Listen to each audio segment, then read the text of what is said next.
Hello dear students, let us discuss Newton's universal law of gravitation.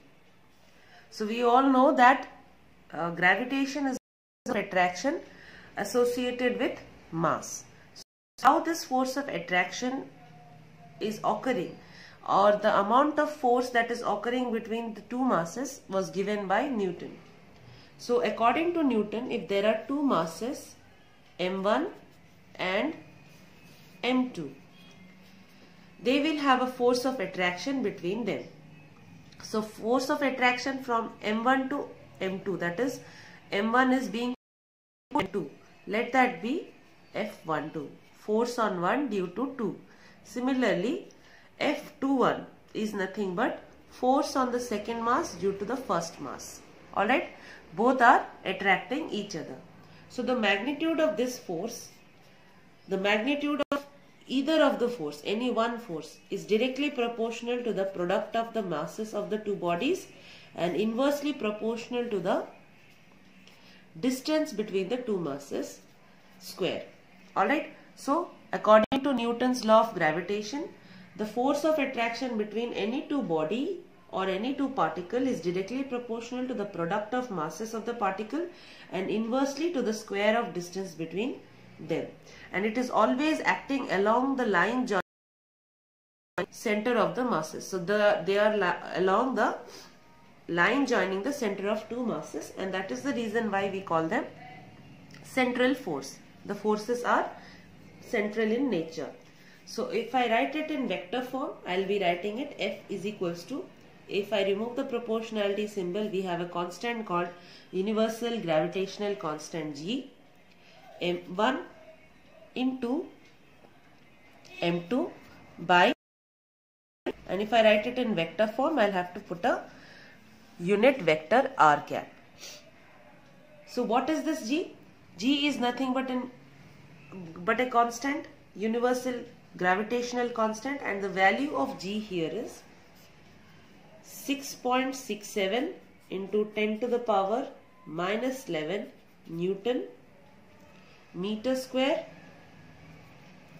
per kg square, and its dimension is m1, m minus 1, L3, T minus 2. The dimension of gravitational constant is m minus 1, L3, T minus 2. Now, what is the nature of this force? Alright, what is this nature? Students, as you can see, it obeys the inverse square law of distance. That is first characteristic of this force. Second characteristic is it does not depend upon the medium.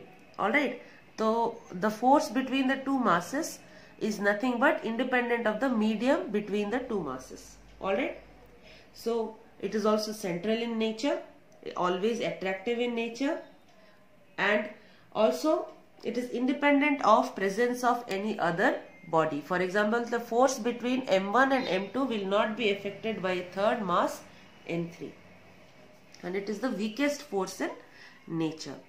And we will see now that it will obey Newton's third law also. So we can see how it will obey Newton's third law. For finding out Newton's third law, we need to find out what is F12 and F21. So F12 is nothing but force on first body due to second body. So F12 is nothing but G m1 m2 by r square, and the direction is from 1 to 2. So I'll write r12 cap.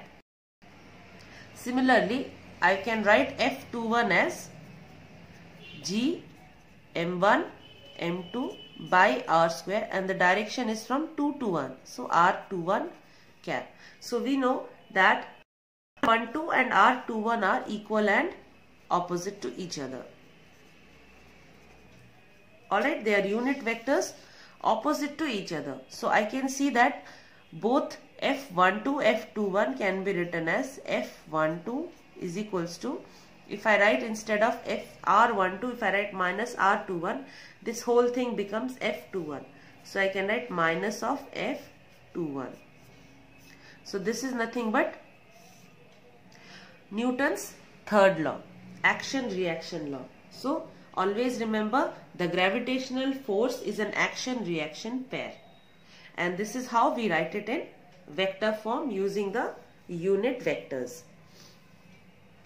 So, this is about Newton's law of gravitation.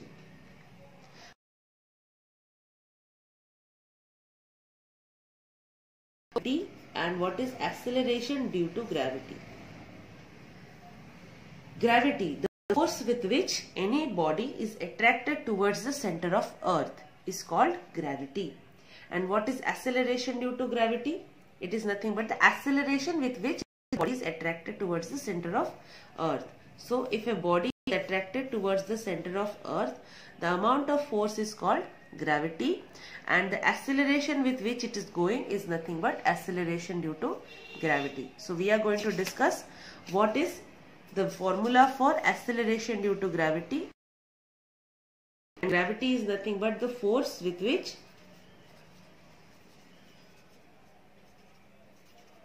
the body is attracted to the center of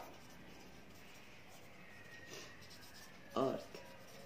So once we know what is the value of g, we can find out how g varies with height or depth or rotation of earth, anything of that sort. Let us first find what is the value of g.